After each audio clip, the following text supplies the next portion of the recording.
الرحيم الحمد لله رب العالمين caawa oo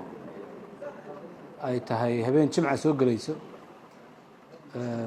17kii bishan Luulyo waxaan aad ugu faraxsanahay in aan bilownay diiwaangelinta ergooyinka beelaha ka qayb galaya shirka dhamaystirka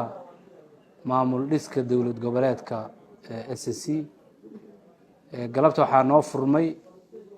beelihii soo xulay ergooyinkooda qaybihii ugu horeeyay waan uga mahadcelinaynaa waxaan ku dhiirigelinaynaa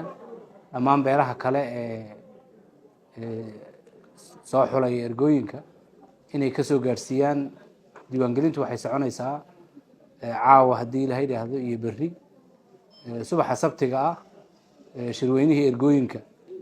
ayaa noo furmi doona haddii eebba idmo waa uga mahadcelinaynaa beelaha qaybaha kala duwan ee bulshada oo ay ku jiraan haweenku u soo liis gareeyay guddiga farsamada ee noo soo gudbiyey diiwaangelin iyo kaadh bixin ayaa hadda ka socota xarunta hoteelka Jidbaale ee magaalada Laascaanood waa u bishaaraynaynaa akhyaarta noo timidna inuu shirku si quman oo qurux badan u furmi doono subax sabtiga haddii Ilaahay yiraahdo akhyaarta warbaahinta iyo inta noo timidbana waa salaamaynaa. Wassalaamu calaykum waraxmatullaahi wabarakaatuh.